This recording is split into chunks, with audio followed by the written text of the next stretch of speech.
Saying that women created feminism is like saying that pigs created the bacon industry. Feminism is not beneficial to women, it's a weapon used against women. The foundations of feminism are not built on years of oppression and abuse and the determination of women to be free. They're built on a gigantic fraud. The battle of the sexes.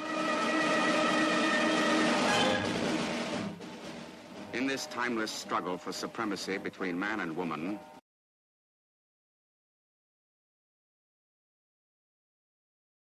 feminism is a device to manipulate women, and is not primarily concerned with men except to use men as a tool, as someone to blame, as the other, the equivalent of a big bad bogeyman. Women like to think that feminism was started by brave, inspirational women marching through the streets.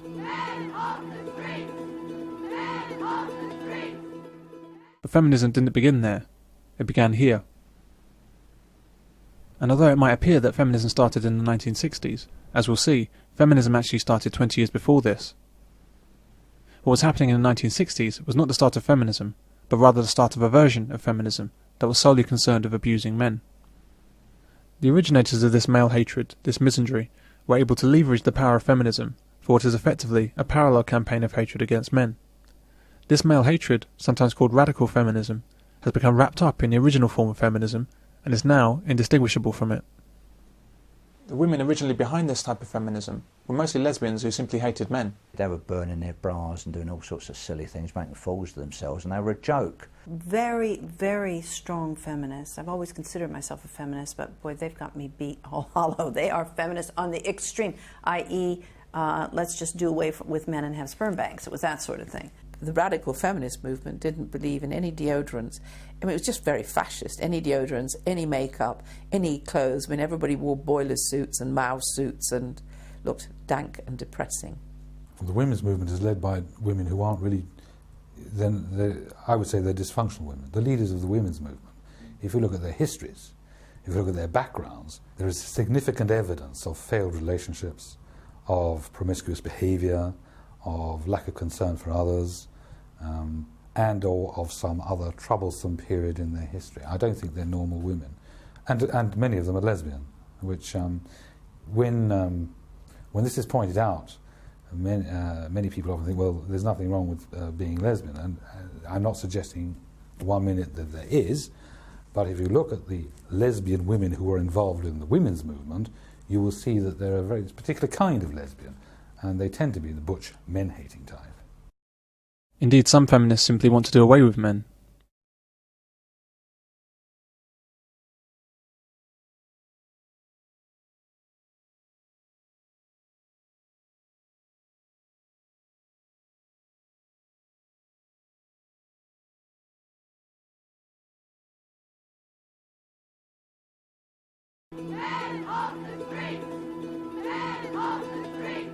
Regarding the feminist movement, what does the slogan, "make the personal political," mean? To me, that I always hated that slogan. What it really means is you take your personal damage. And one of the things was very obvious in those very early days of the women's movement, how many of the radical women leaders of the movement themselves had really disturbed backgrounds and were very, very violent. And then you make that political. So if my dad's a shit, all men are shits. If you say that, you can do almost anything you like. You could go from the personal and make it political. So what happened is a sufficient group of women got together to complain bitterly, because you have to remember the beginning of the feminist movement was a Marxist movement. It was women in the left of the politics in Britain who decided that they had had enough of working with men on the left and were going to have their own, in quotes, movement. So our feminist movement never grew from a grassroots of the working class women that they were always talking about. There weren't any working class women. It was actually academics, university lecturers, young women students was the beginning of the women's movement. Over the 12 years that I was running the refuge, if I went to speak, there was screaming feminists outside. I tried to publish a book called Prone to Violence. We finally did get it published, but I had to have a police escort all around England, and there were death threats and bomb threats.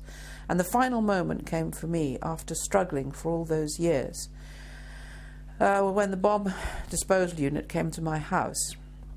because there was a suspect package, and said everything that came to me had to go to them first because they were concerned about my safety and the safety of my family. And that's when I left England and went into exile for something like 15 years. Later on, in an effort to be taken more seriously, these virulent women went underground and toned down their public message. But their feelings towards men remained the same. The political problem at the time, which is something I've never been able to get out into the open, is that the feminist movement, having formed itself in late 1969-70, never got the kind of support it needed financially because it was so extreme. But then finally they hit on the topic that gave them the credibility they so badly needed, and it also gave them the funding. What major agenda for the feminist group is to make sure that they have the maximum amount of financial income from the victims of domestic violence. Later on, and up to the present day, feminism has been adopted by most women as they've seen the advantages that they've been granted over men. Government has allowed these feminist women to spread their hatred against men for decades, when such abuse of any other group than men would have been against the law. And outside, and this is in the press cuttings, there were huge demonstration with banners, and on the banners it said, "All men are bastards, all men are rapists." And I asked the police, I went down and said to the police, if that was black men or Jews, you'd arrest those women. But why don't you They just looked very uncomfortable. And one of them said, "We're frightened of them." I've even received emails from women telling me that my website is illegal because it's an act of domestic violence against women. You cannot complain against women without them feeling that they have a right to abuse you, to threaten you, to intimidate you. And when it comes to the mainstream media, newspapers and whatever, they won't receive a few emails. They'll receive thousands of emails, thousands of letters orchestrated by the feminist lobby, which you must remember is extremely well funded. And so the women are goaded into believing that they are being abused by the male population. Government has turned a blind eye to their activities because it helped to further its own ends by turning women against men. Feminism as we know it was truly created during the Second World War. Women were forced into the workplace by the demands of war in far greater numbers than ever before in history. In the arms factories, men and women worked long hours to fill the gaps in British defences. Men who were excluded from combat duties still carried the greater burden of production, but women had to take part as well. Changed women's lives forever, with many of them learning new skills such as driving bombs or moving tiny replica arrows around giant walls, using only stepladders and their natural sense of But at the end of the conflict, the surviving men came back from the front. Those that still had their limbs intact and who had managed to retain their sanity went straight back to work. Women gratefully left the factories and went back home. Business and government didn't like this one little bit. They'd had their eyes open to the potential of women as workers alongside men and wanted them out of the home and back into the workplace. It was this desire, primarily motivated by greed, which started the quest to persuade women to work. Feminism was born. Feminism is about exploiting a new market, women. A better word for feminism would be put women to workism. This far more accurately describes the true nature and purpose of feminism. But the difficulty faced by business and government in putting women to work is simple to understand. Why should they? Why would any privileged group shrug off the luxury of not needing to work and willingly take up jobs when there's no benefit to them doing so? It's equivalent to persuading the Queen to trade in Buckingham Palace for a job in the local laundrette by telling her that she's oppressed by not having a proper job. The fact is, no government could ever make women go to work against their will. She's got a man working for her, she's living quite comfortably, she's looking after her children, her husband and her home. What would she do with the kids if she was working? Why would she want to be apart from them?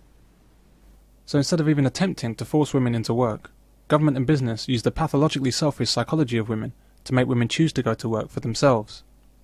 This is not to say that women had easy lives before feminism, but what is true is that women's lives were more focused on the needs of their families, whereas now women are forced to be more focused on their 9-to-5 jobs.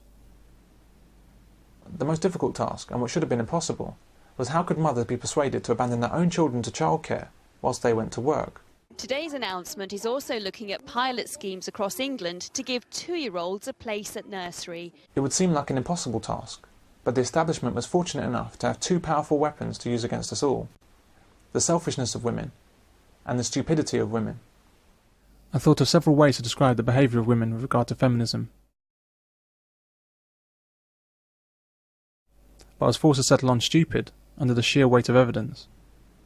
The true irony for women, so consumed with self-interest, is that feminism is not about setting women free.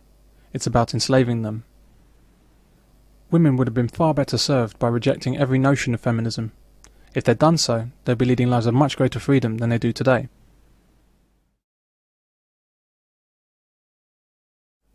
Business, by using feminism, has managed to convince women to want, demand and fight for wage slavery. They persuaded women that freedom lies in their slavery, and they've even made women believe that they're independent by being dependent on the job. They persuaded the elite group of people who have not had to work to survive into throwing off their privilege and free time, their quality of life and the needs of their families, and trade it all in for the treadmill of work.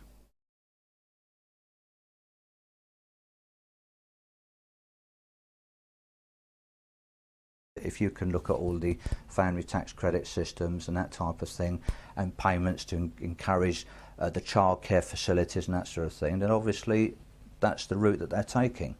And if it appeals to women, and women have been told and brainwashed over the years that you've got to go back out to work, and they have been brainwashed, and there's all these childcare facilities as well, then you end up with a society that's moving along that line of its own volition. Government has used feminism to grow larger in power by attempting to act as a replacement for men and fathers. By splitting up men and women, and by deliberately failing to support family, government has ensured that women stop looking to men for support and reach out to government instead. Amy,